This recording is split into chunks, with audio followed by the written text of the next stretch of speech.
Hi everyone and welcome back to GK today. I am Siya. So यहाँ पे हम weekly current affairs को discuss कर रहे हैं एंड आज लेट सेशन बिकॉज संडे है और आज एक फेस्टिवल भी है, basically Teej it is. Start करते and the first question, Poshan tracker app was launched by which ministry. So इस ऐप को किस मिनिस्ट्री ने लॉन्च करा है? We all know that is ministry of women and child development. So daily class में हमने already discuss करा था। पोषण ट्रैकर ऐप याद है आपको, मिनिस्ट्री ऑफ वुमेन के तहत आता है। एग्जाम में जो क्वेश्चन इस ऐप से आ सकता है, लॉन्च ईयर कौन सा है और किस स्कीम का पार्ट है और ऑब्जेक्टिव क्या है। सो 2021 में इस ऐप को बनाया गया था। ऑब्जेक्टिव क्या है? जिस स्कीम के तहत यह काम करता है उस स्कीम को सपोर्ट करवाना इसका ऑब्जेक्टिव है। किस स्कीम के तहत ये काम करता है? दैट इज पोषण अभियान। सो पोषण अभियान के तहत ये काम करता है। पोषण अभियान को 2018 में लॉन्च किया था सेम मिनिस्ट्री ने, सो दैट पोषण पर फोकस किया जा सके। एंड रिसेंटली जो आंगनवाड़ी वर्कर्स है इस ऐप में रजिस्ट्रेशन के लिए टेक्निकल इश्यूज फेस कर रहे हैं एंड दैट्स वाई यह न्यूज़ में रहा। ओवरऑल आपके लिए एक क्वेश्चन है एंड दैट इज कि यहाँ पर एक स्कीम एग्जिस्ट करती है, दैट इज पीएम पोषण स्कीम। इसकी इम्प्लीमेंटिंग मिनिस्ट्री कौन सी है ये आपको आप बता दीजिए बिकॉज कंफ्यूजिंग है। पोषण अभियान को तो मिनिस्ट्री ऑफ वुमेन लॉन्च करती है, पीएम पोषण को कौन करता है ये आपको बता रहा है। चलिए आगे बढ़ते थे नेक्स्ट क्वेश्चन। यहाँ पे हम एक स्टैट्यूटरी बॉडी को डिस्कस कर रहे हैं, दैट इज कारा, सेंट्रल अडॉप्शन रिसोर्स अथॉरिटी। और किस मिनिस्ट्री के तहत ये फंक्शन करता है, कौन इसे मैनेज करता है? And that is option number D, ministry of women and child development ही इसे मैनेज करता है। न्यूज़ में क्यों रही? बिकॉज रिसेंटली कारा ने कुछ new rules and regulation guidelines को पब्लिश करा है। किन के लिए? SAR के लिए। जैसे सेंट्रल लेवल पर कारा है वैसे स्टेट लेवल पर सारा है, जिसका फुल फॉर्म क्या है? State adoption resource authority. So that जो अडॉप्शन प्रोसेस है उसे ईजी बनाया जा सके और उसमें जो तेजी है वो लाया जा सके एंड उसी के लिए गाइडलाइंस को इशू करा कारा ने सारा को एंड दैट्स वाई यह न्यूज़ मेरा। ओवरऑल मिनिस्ट्री ऑफ वुमेन के साथ यह अलाइन करता है एंड दो मेजर एक्ट यहाँ पर कारा से एसोसिएटेड है। कौन कौन से? एक तो आपको शो हो ही रहा है, that is juvenile justice act. कब आया था जुवेनाइल जस्टिस एक्ट? 2015 और उसके तहत कारा फंक्शन करती है। एंड दूसरा कौन सा है? अडॉप्शन रेगुलेशन एक्ट 2022, इनके साथ अलाइन करता है कारा एंड रिसेंटली गाइडलाइंस पब्लिश करें, दैट्स वाई ये न्यूज़ में रहा था। चलिए आगे बढ़ते, एक टर्म को हम डिस्कस कर रहे हैं दैट इज प्रोटोस्टार। आंसर है इसका an early stage in star formation. So protostar आप इसे बेबी स्टार बोल सकते हो, एक नया नया स्टार, उसका नाम क्या होता है? प्रोटोस्टार। अभी न्यूज़ में क्यों रहा था? बिकॉज केरला बेस्ड एक इंस्टीट्यूट है दैट इज IIST थिरुवनंतपुरम में लोकेटेड है और वहाँ के जो रिसर्चर्स है उन्होंने रिसेंटली रेडियो एमिशन को डिटेक्ट करा है एक न्यूली बिल्ट प्रोटोस्टार के एनवायरनमेंट में एंड दैट्स वाई यह अभी न्यूज़ में रहा। यानी इस प्रोटोस्टार के पास में रेडियो जो एमिशंस है इन्हें डिटेक्ट किया गया रिसेंटली IIST के थ्रू एंड दैट्स वाई यह न्यूज़ में रहा। ओवरऑल प्रोटोस्टार इसका फॉर्मेशन क्या कैसे होता है? सो जाइंट जो मॉलिक्यूल्स होते हैं, मॉलिक्यूलर क्लाउड, उनके आपस में कोलैप्स से प्रोटोस्टार बनता है और एक स्टार की सबसे अर्ली स्टेज है यह और हमसे लगभग 4500 लाइट ईयर की डिस्टेंस पर यह लोकेटेड है प्रोटोस्टार। चलिए आगे बढ़ते थे next question. Trade connect E platform is an initiative of which ministry. So recently एक प्लेटफॉर्म न्यूज़ में रहा और ये ministry of commerce and industry के तहत फंक्शन करता है। सो रिसेंटली हुआ क्या? मिनिस्ट्री ऑफ कॉमर्स और एक अदर डिपार्टमेंट है यहाँ पर and that is directorate general of foreign trade. So recently DGFT ने जो मिनिस्ट्री ऑफ कॉमर्स है उनके इस प्लेटफॉर्म को प्रमोट किया। इस प्लेटफॉर्म का मेन ऑब्जेक्टिव क्या है? इंडिया के जो एक्सपोर्टर्स है उनको हेल्प कराना, यानी इंटरनेशनल मार्केट में उनकी प्रोडक्ट को पहुंचाना है और उसके लिए जो एक्सपोर्टर्स हैं उन्हें हेल्प प्रोवाइड कराएगा यह ई प्लेटफॉर्म। जितने भी प्रोसेस है हेल्प वो सब इस प्लेटफॉर्म के तहत इंडिया के जो एक्सपोर्टर्स है वो ले सकते हैं। एमएसएमईज को सपोर्ट करेगा, जो एंटरप्रेन्योरशिप है इंडिया के उन्हें सपोर्ट करेगा this platform. Overall recently ministry of commerce ने DGFT के साथ मिलकर इसे प्रमोट करा था, दैट्स वाई यह न्यूज़ में रहा था। चलिए आगे बढ़ते, the next one, which country virtually hosted the 4th BIMSTEC disaster management exercise. So यहाँ पे हम 4th एडिशन को डिस्कस कर रहे हैं and that is of BIMSTEC disaster management exercise. और किस कंट्री ने इसे रिसेंटली वर्चुअली होस्ट करा, सो जिस कंट्री ने इसका फर्स्ट एडिशन होस्ट करा था that is the same India ने होस्ट करा है रिसेंटली। इसका मेन ऑब्जेक्टिव क्या रहा था, बेसिकली डिजास्टर मैनेजमेंट एक्सरसाइज है यह। इसका मेन गोल है कि जो BIMSTEC मेंबर स्टेट्स है उनके बिटवीन कोऑपरेशन को बूस्ट करना, यही इसका मेन गोल है, डिजास्टर में कोऑपरेशन को बढ़ावा देना, सो दैट पहले से ही प्रिपेयर किया जा सके, साइक्लोन फ्लड कुछ भी आए उसके लिए इम्प्रूवमेंट पर फोकस किया जा सके। सो मिनिस्ट्री ऑफ एक्सटर्नल अफेयर ने रिसेंटली इसे होस्ट करा था, बेसिकली इसके लिए कंफर्मेशन करा एंड दैट्स वाई यह न्यूज़ में रहा। नाउ आपके लिए एक क्वेश्चन एंड दैट इज, जो BIMSTEC ग्रुप है इसका हेडक्वार्टर कहाँ पर है, ठीक है, बांग्लादेश के ढाका में लोकेटेड है। We all know recently BIMSTEC की जो चेयरमैनशिप है वो बांग्लादेश को ही मिली है। किससे मिली है, थाईलैंड ने रिसेंटली हैंड ओवर करी है BIMSTEC को for 2 year chairmanship. And at present BIMSTEC की मेंबर स्टेट कितने हैं ये आपको बताना है, इज इट 7 और 8, please answer in the comment box. Moving on the next one, last हमने डिस्कस करा था माउंट किलिमंजारो और रिसेंटली न्यूज़ में था किस कंट्री में यह है लोकेटेड है। सो बेसिकली आंसर है इसका ऑप्शन नंबर डी, तंजानिया में लोकेटेड है। एंड रिसेंटली न्यूज़ में रहा बिकॉज एक टाइप का स्ट्रेटोवोल्केनो है यह फर्स्ट, और जो डिफेंस सेक्रेटरी है उन्होंने रिसेंटली एक अभियान चलाया था जिसके तहत जितने भी क्लिम्बर्स हैं उन्हें प्रमोट किया जा सके माउंट किलिमंजारो को समिट करने के लिए, एंड दैट्स वाई यह न्यूज़ में रहा था। सो एक पॉइंट आपको ध्यान रखना है कि अफ्रीका का सबसे हाईएस्ट माउंटेन कौन सा है, that is mount Kilimanjaro, Tanzania में लोकेटेड है, केन्या बॉर्डर के पास, और स्ट्रेटोवोल्केनो है। इसके 3 कोन न्यूज़ में रहते हैं, PYQ में भी, and that is Kibo, Mawenzi and the last one is Shira, ठीक है। चलिए आगे बढ़ते the next one, which initiative of Kerala was recently recognized by the UNICEF as a global best practice in responsible education technology। सो केरला के initiative को हम यहाँ पे डिस्कस कर रहे हैं एंड रिसेंटली उसे वर्ल्ड लेवल पर रिकग्नाइज करा है, एक एडटेक प्लेटफॉर्म है and that is option number A, kite initiative. It is Kerala infrastructure and technology for education, यह है, और यूनिसेफ ने रिसेंटली इसे रिकग्नाइज करा था। बेसिकली यहाँ पे जो पॉइंट आपको ध्यान रखना है, एक एडटेक प्लेटफॉर्म है जिसके तहत AI को स्कूल सिस्टम में इंटीग्रेट किया जा रहा है सो दैट जो एजुकेशन है उसे मॉरली प्रमोट किया जा सके AI के यूज़ के साथ। ओवरऑल रिसेंटली इंटरनेशनल अटेंशन मिला है इस स्कीम को by the Kerala and that's why यह न्यूज़ में रहा था। यूनिसेफ ने यह जो रिकग्निशन है केरला को दिया इस काइट इनिशिएटिव के लिए। चलिए आगे बढ़ते the next one, what type of missiles are Agni and Prithvi which were recently successfully test fired at Chandipur Orissa. So 2 missile अभी न्यूज़ में रही, first one is Agni and second is Prithvi, और रिसेंटली सक्सेसफुल टेस्ट फायरिंग का किया गया, कहाँ पे और किससे एसोसिएटेड है। So basically they are short range ballistic missile, और रिसेंटली चांदीपुर उड़ीसा में सक्सेसफुल टेस्ट DRDO ने किया है इसका एंड दैट्स वाई ये न्यूज़ में रहा। सो डेवलपमेंट अथॉरिटी ध्यान रख लेना, DRDO किस प्रोग्राम के तहत इन्हें बनाया गया था। 1983 में एक प्रोग्राम था that is integrated missile development program, जिसे APJ अब्दुल कलाम ने ही इनिशिएट करा था सर ने, एंड अग्नि, पृथ्वी, आकाश, नाग उस प्रोग्राम का पार्ट है and that is IGMDP, integrated guided missile development program. जो अदर मिसाइल्स थी त्रिशूल, पृथ्वी, अग्नि, आकाश, ठीक है, और इन्हें डेवलप किया गया था इनके तहत। 2008 में इस प्रोजेक्ट को एंड कर दिया गया था।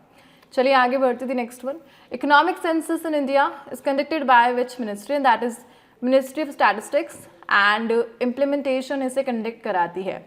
एंड रिसेंटली यह न्यूज़ में क्यों रही, बिकॉज 8th इकोनॉमिक सेंसस की यहाँ पे प्लानिंग चल रही है। 7th economic census Covid time पर हुई थी, कंप्लीट नहीं हुई थी। रिसेंटली न्यूज़ में क्यों है, बिकॉज जो इकोनॉमिक सेंसस ऑफ इंडिया है, मिनिस्ट्री ऑफ स्टैटिस्टिक्स बेसिकली उन्होंने रिसेंटली रिक्वेस्ट करी है कि इकोनॉमिक सेंसस का जो 8th एडिशन है इसे पॉपुलेशन सेंसस का जो 16th एडिशन है इसके साथ इंटीग्रेट कर दिया जाए, सो दैट डेटा को यूज़ करके इफेक्टिव पॉलिसीज़ बनाया जा सके। बिकॉज पॉपुलेशन सेंसस से ऑलरेडी गवर्नमेंट ऑफ इंडिया के पास जनसंख्या का डेटा आएगा और जो इकोनॉमिक सेंसस है उसमें उसे यूज़ किया जाएगा, तो गवर्नमेंट ऑफ इंडिया का टाइम और पैसा दोनों ही यहाँ पर बचेगा और डिटेल में एनालिसिस हो जाएगा। ओवरऑल इकोनॉमिक सेंसस 8 है यहाँ पर। 7th कब हुई थी? 2019-20 में हुई थी, बट इनकम्प्लीट थी बिकॉज कोविड चल रहा था उस टाइम पर। एक ऐसा राज्य जिसने 7th इकोनॉमिक सेंसस में पार्टिसिपेट नहीं किया था and that is West Bengal. इस पॉइंट को भी आप यहाँ पे ध्यान रख लीजिएगा, ठीक है। चलिए आगे बढ़ते। The next one, National Standards for Civil Service Training Institutes 2.0 framework was developed by which government body? So इसे develop करा है CBC ने and that is Capacity Building Commission. So Capacity Building Commission जिन्होंने इसका सेकेंड वर्जन अभी launch करा है दिल्ली में, एग्जैक्टली जो यूनियन मिनिस्टर हैं जितेंद्र सिंह, डॉक्टर जितेंद्र सिंह, उन्होंने इस फ्रेमवर्क को सेकेंड वर्जन के साथ लॉन्च किया। ओवरऑल इसका मेन ऑब्जेक्टिव क्या है? जो फ्यूचर रेडी सिविल सर्विस बनाना, और यही इसका मेन ऑब्जेक्टिव है। सो सिविल सर्विस को इम्प्रूव करने के लिए इस फ्रेमवर्क के सेकेंड वर्जन को यहाँ पर कैपेसिटी बिल्डिंग कमीशन के साथ डेवलप किया गया। ओवरऑल पीएम मोदी के जो गोल्स हैं उनके साथ ये अलाइन करता है एंड यहाँ पर इवैल्यूएशन जो क्राइटेरिया है यानी चेकिंग क्राइटेरिया सिविल सर्विस को प्रॉपर बनाने के लिए उसे 59 से 43 कर दिया गया, सो दैट इफेक्टिव आउटकम आए, प्रॉपर रिजल्ट मिले, टाइम कम हो, टाइम बचे। एंड रिसेंटली ये सब कैपेसिटी बिल्डिंग कमीशन ने किया है। कैपेसिटी बिल्डिंग कमीशन एक स्टैट्यूटरी बॉडी है, यह इसे कब इनिशिएट किया गया था ये आप बता दीजिए, बिकॉज हमने लास्ट इसे डिस्कस करा था। कैपेसिटी बिल्डिंग कमीशन का एक मेजर मिशन यहाँ पे न्यूज़ में रहता है, दैट इज़ 2021 में इन्होंने लॉन्च करा था मिशन कर्म योगी, याद है, जिसका नेम अभी चेंज कर दिया गया और एक दूसरे मिशन में वो कन्वर्ट हो चुका है। अगर आपको पता है then also mention in the comment box, because regular हम डिस्कस करते हैं डेली सेशन में। चलिए आगे बढ़ते थे। नेक्स्ट वन, यहाँ पे हम डिस्कस कर रहे हैं where was India's international movement to unite nation conference 2025 held. So IIMUN को हम डिस्कस कर रहे, कहाँ पे ये हुआ था? नोएडा में हुआ था रिसेंटली। सो बेसिकली न्यूज़ में क्यों रहा? बिकॉज इस इवेंट का मेन ऑब्जेक्टिव क्या है? इंडिया को जो यूथ है उन्हें एम्पावर करना है, सो दैट इंडिया का जो गोल है एंड दैट इज़ विकसित भारत 2047, उसके साथ विमेन पार्टिसिपेट कर सके एंड पीएम मोदी का ये जो गोल है ये कंप्लीट हो सके, और उसी के लिए इस इवेंट को ऑर्गेनाइज किया गया।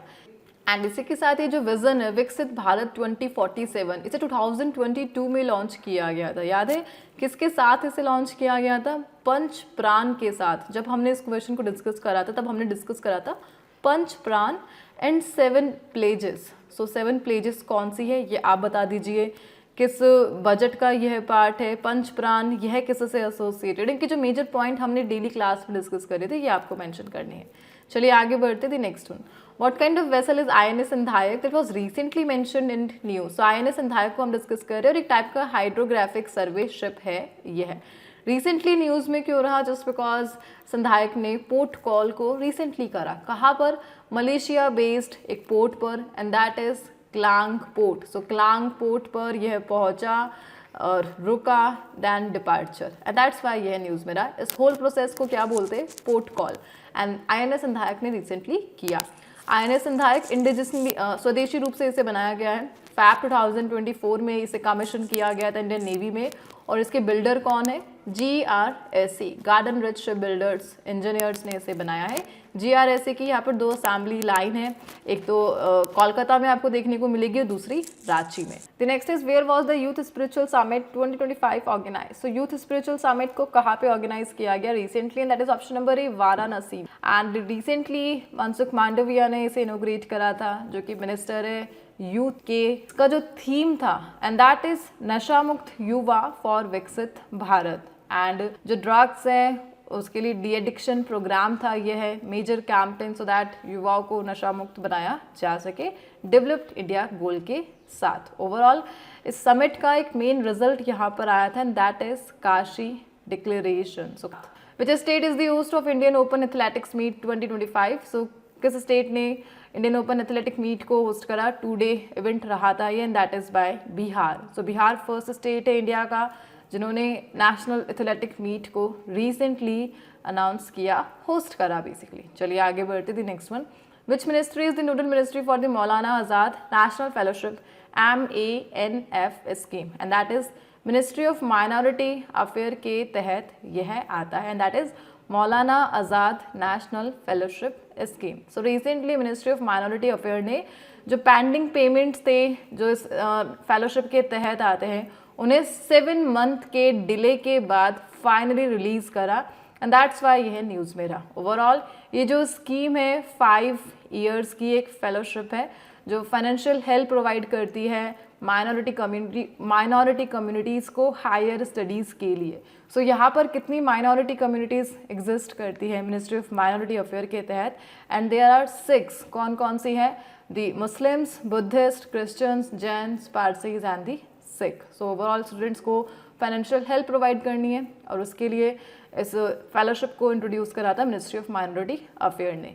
इम्प्लीमेंटिंग एजेंसी कौन है इसकी? UGC है, and that is university grant commission. चलिए आगे बढ़ते थे. Next one, the next is Bitra island. It was recently seen in news. Is located in which state और UT? So recently Bitra island news में रहा और किस स्टेट में यह लोकेटेड है, किस UT का यह पार्ट है? सो लक्षद्वीप का यह पार्ट है. रिसेंटली न्यूज़ में क्यों रहा? बिकॉज लक्षद्वीप जो एडमिनिस्ट्रेशन है उनका रिसेंटली प्लान सामने आया है कि वो बित्रा आइलैंड को डिफेंस पर्पस से यूज़ करना चाहते हैं, यानी डिफेंस बेस को बनाने की प्लानिंग चल रही है और उसके लिए बित्रा आइलैंड को एक्वायर करेगा लक्षद्वीप एडमिनिस्ट्रेशन. दैट्स वाई यह न्यूज़ में रहा.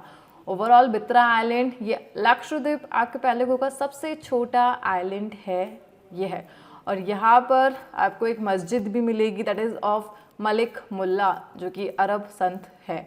ओवरऑल यहाँ का जो टेम्परेचर है, ह्यूमिडिटी है, सब केरला के एनवायरनमेंट के साथ अलाइन करता है. सो बित्रा आइलैंड को एक डिफेंस बेस में कन्वर्ट किया जाएगा, एंड दैट्स वाई यह अभी न्यूज़ में रहा. चलिए आगे बढ़ते. The next one, which state government has launched a milk subsidy scheme in July 2025 to support dairy farmers with ₹5 per liter of milk. और इस स्कीम को असम गवर्नमेंट ने रिसेंटली लॉन्च किया है. बेसिकली यहाँ पे स्कीम का मेन ऑब्जेक्टिव क्या है?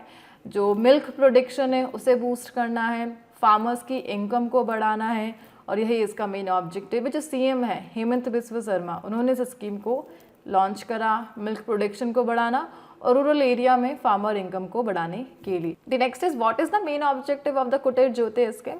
सो कुटीर ज्योति स्कीम का मेन ऑब्जेक्टिव क्या है? And that is option number B, provide electricity access to rural below poverty line. So जो BPL रूरल एरिया के लोग हैं उन्हें इलेक्ट्रिसिटी एक्सेस प्रोवाइड करना कुटीर ज्योति स्कीम का मेन ऑब्जेक्टिव है. ओवरऑल इस स्कीम को 1988 में लॉन्च किया था, एंड इसका मेन ऑब्जेक्टिव क्या है? रूरल BPL फैमिलीज़ को फ्री इलेक्ट्रिसिटी कनेक्शन देना. एंड रिसेंटली यह न्यूज़ में रही जस्ट बिकॉज ऑफ इसके इम्प्लीमेंटेशन के लिए सेंटर और जो स्टेट है दोनों फंड प्रोवाइड कर रही है. चलिए आगे बढ़ते. The next one, Invictus research programme is an initiative of which space organisation?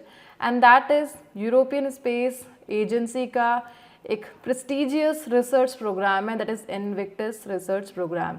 इस प्रोग्राम के तहत हाइपरसोनिक जो एयरक्राफ्ट है उन्हें अर्थ के एटमॉस्फेयर में लॉन्च किया जाएगा, एंड रिसेंटली इसके लिए जो टेस्ट वगैरह है वो किए जाएंगे इस रिसर्च प्रोग्राम के तहत. ओवरऑल मेजर कोलैब यहाँ पे हुआ है इन्विक्टस रिसर्च प्रोग्राम के लिए. First one is European space agency and the second one is Fraser Nash consultancy. So इन दोनों ने मिलकर इन्विक्टस रिसर्च प्रोग्राम को बनाया है सो दैट एडवांस हाइपरसोनिक जो एयरक्राफ्ट है उन्हें लॉन्च किया जा सके. चलिए आगे बढ़ते थे. Next one, major tribe in news हम डिस्कस कर रहे हैं, दैट इज बेडुइन ट्राइब. कहाँ पर यह पाई जाती है? So Bedouin tribes basically they are from Middle East and North Africa desert. So recently news में रही बिकॉज जो भी जियोपॉलिटिक्स चल रही है इज़राइल और सीरिया में, और बेसिकली यहाँ पर एक दूसरी कम्युनिटी भी न्यूज़ में that is Druze minority. So recently clash हुआ था Druze minority and Bedouin tribes में, और लगभग 300 पीपल की डेथ को रिकॉर्ड किया गया एज पर दी न्यूज़पेपर डेटा. और यहाँ पर बेसिकली ड्रूज माइनॉरिटी को इजराइल सपोर्ट करता है, बेडुइन को सीरिया सपोर्ट करता है। एंड यहाँ पे रिसेंटली जो सीरियन गवर्नमेंट है उन्होंने ड्रूज माइनॉरिटी को कंट्रोल करने के लिए मेजर कैंपेन चला रखे, जिसके कारण न्यूज़ में रहा कि सीरियन जो गवर्नमेंट है वो ड्रूज माइनॉरिटी पर अत्याचार कर रहा है। एंड दैट्स वाई इजराइल ने इन्हें प्रोटेक्ट करने के लिए सीरिया पर जो एयर स्ट्राइक है उसे लॉन्च किया था, जो कि एक वॉर में कन्वर्ट हो गया। एंड दैट्स वाई ये जो बेडुइन ट्राइब है और ड्रूज माइनॉरिटी है अभी न्यूज़ में रही। एग्जैक्टली सिटी का नाम ध्यान रख लेना जहाँ पर यह दोनों जो ट्राइब से रहती है, एंड दैट इज़ सोएदा सिटी। कहाँ पर लोकेटेड है? सीरिया के साउथ वेस्ट में लोकेटेड है। इजराइल ने रिसेंटली जो एरिया एनेक्स करा था गोलान हाइट, उसी के नियर बाय है ये है। Moving on the next one, island को हम डिस्कस कर रहे हैं, दैट इज तुवालू आइलैंड। कहाँ पर यह है लोकेटेड है? पैसिफिक ओशन में यह लोकेटेड है तुवालू आइलैंड। इसे एलिस आइलैंड के नाम से भी जाना जाता था। रिसेंटली न्यूज़ में रहे बिकॉज इन्होंने कुछ क्लाइमेट माइग्रेशन वीज़ा को लॉन्च करा है। इस वीज़ा का जो मेन ऑब्जेक्टिव है, तुवालू आइलैंड अपनी जो कोस्टल लाइन है वो खो रहा है, यहाँ पर जो सी लेवल है वो इंक्रीज़ हो रहा है, और इसके कारण क्लाइमेट कंडीशन को देखते हुए यहाँ के जो पीपल है इस प्लेस से माइग्रेट हो रहे हैं। एंड तुवालू आइलैंड ने क्लाइमेट माइग्रेशन वीज़ा को यहाँ पे लॉन्च करा पीपल्स के लिए, एंड दैट्स वाई यह न्यूज़ में रहा था। चलिए आगे बढ़ते थे। Next one, what is the rank of India at the 66th international mathematical olympiad IMO 2025? So India की रैंक क्या रही थी यहाँ पे 66th एडिशन में? 7th रैंक हमें यहाँ पे मिली। हमने ओवरऑल यहाँ पर 3 तो गोल्ड मेडल, 2 सिल्वर मेडल और 1 ब्रॉन्ज मेडल क्लिंच करा 66th एडिशन में। और जो भी गोल्ड मेडलिस्ट है उनमें कनव तलवार, आरव गुप्ता, यह सब इंक्लूडेड है दिल्ली एंड महाराष्ट्र से। ओवरऑल 7th रैंक हमें यहाँ पर मिली है, और इसे रिसेंटली ऑस्ट्रेलिया ने होस्ट करा था द IMO 66th एडिशन। चलिए आगे बढ़ते थे। Next one, which country has emerged as the global leader in fast payments according to the International Monetary Fund? And that is option number India बन चुका है, because we have UPI, so unified payment interface, जिसे NPCI ने develop करा, और उसके कारण fast payment में हम ग्लोबल लीडर बन चुके हैं। और रिसेंटली इसे इंटरनेशनल मॉनेटरी फंड ने रिकग्नाइज करा हमारी टॉप रैंकिंग को, एंड दैट्स वाई यह न्यूज़ में रहा। ओवरऑल NPCI इसे 2008 में बनाया गया था। दैन NPCI ने 2016 में UPI को इंट्रोड्यूस कर दिया, जो कि एक सिस्टम है, और इस सिस्टम को यूज़ करते हुए यहाँ पर हमारे पास बहुत सारे ऐप आ चुके हैं, जैसे like PhonePe, Paytm, Google and so many. आगे बढ़ते। The next one, which country has created an in vitro biotransformation system that can make sucrose from methanol? So यहाँ पर एक ऐसी टेक्निक आ चुकी है जिससे जितना भी इंडस्ट्रीज़ का वेस्ट है, मेथनॉल एंड कार्बन डाइऑक्साइड, उन्हें यूज़ करके सुक्रोज में कन्वर्ट किया जा सकता है, and that is in vitro bio transformation system, जिसे रिसेंटली चाइना के रिसर्चर्स ने अनाउंस करा है, एंड दैट्स वाई यह न्यूज़ में रहा। Next is which country is the host of FIDE chess world cup 2025? So FIDE chess world cup को कौन सा कंट्री होस्ट करेगा? And that is India. सो सब अक्टूबर नवंबर में हम इसे होस्ट करते नजर आएंगे। इससे पहले जो लास्ट एडिशन था 2002 में हमने होस्ट करा था, कहाँ पर? हैदराबाद में। एंड नाउ अगेन हम 2025 में फिडे चेस वर्ल्ड कप को होस्ट करेंगे। एंड 2002 में विश्वनाथन आनंद ने इंडिया को टाइटल जिताया था, जब इंडिया ने पहली बार इस इवेंट को होस्ट करा था। चलिए आगे बढ़ते। The next one, what is the name of the AI powered chatbot launch by the ministry of skill development and entrepreneurship? So MSDE ने रिसेंटली एक AI पावर्ड चैटबॉट को लॉन्च करा है, एंड इसका नाम है Siya, and that is skill India assistant. So basically इस AI powered chatbot का मेन ऑब्जेक्टिव क्या है और इसे किसने डेवलप करा है? Basically skill development and job support के लिए इस AI पावर्ड चैटबॉट को बनाया है। ओवरऑल इसके लिए मेटा के साथ कोलैब करा है MSDE ने, मिनिस्ट्री ऑफ स्किल डेवलपमेंट ने, और यहाँ पर मेटा का एक programme and that is system large language model, जिसे मेटा ने डेवलप करा है, उसे इस सिस्टम में यूज़ किया गया है। चलिए आगे बढ़ते थे। Next one, which state government has released the Green Hydrogen Valley Declaration 2025? So किस स्टेट ने इसे लॉन्च करा है? And that is Andhra Pradesh.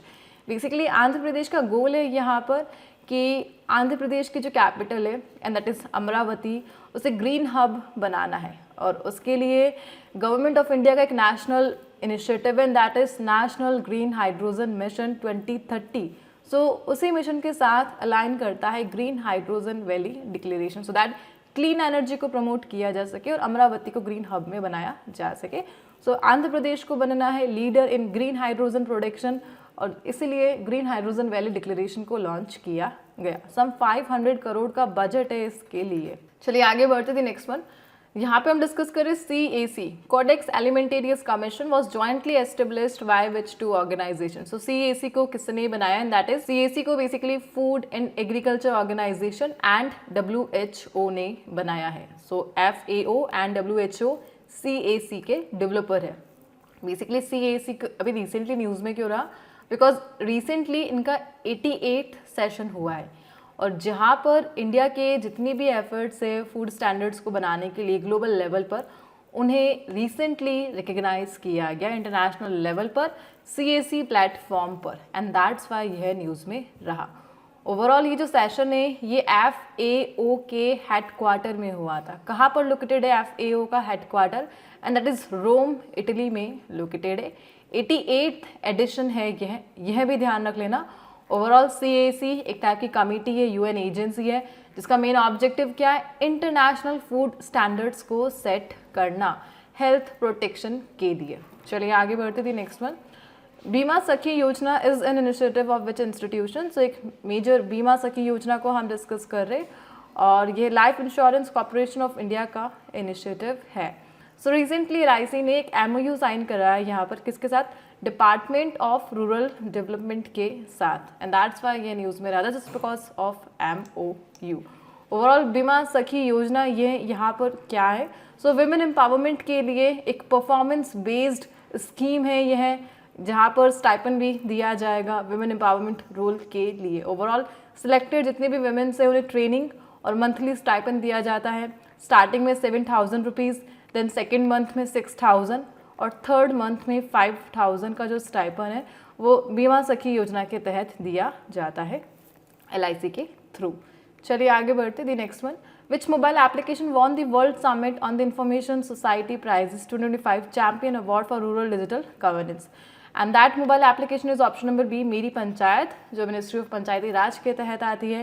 And recently मेरी पंचायत जो ऐप है, रिसेंटली इन्होंने एक प्राइज़ जीता। प्राइज़ का नाम क्या है, WSIS प्राइज 2025 चैम्पियन अवार्ड, और ये जो अवार्ड कैटेगरी है इसे भी ध्यान रख लेना, cultural diversity, identity and local content category में ये जो प्राइज़ है मेरी पंचायत मोबाइल ऐप को दिया गया।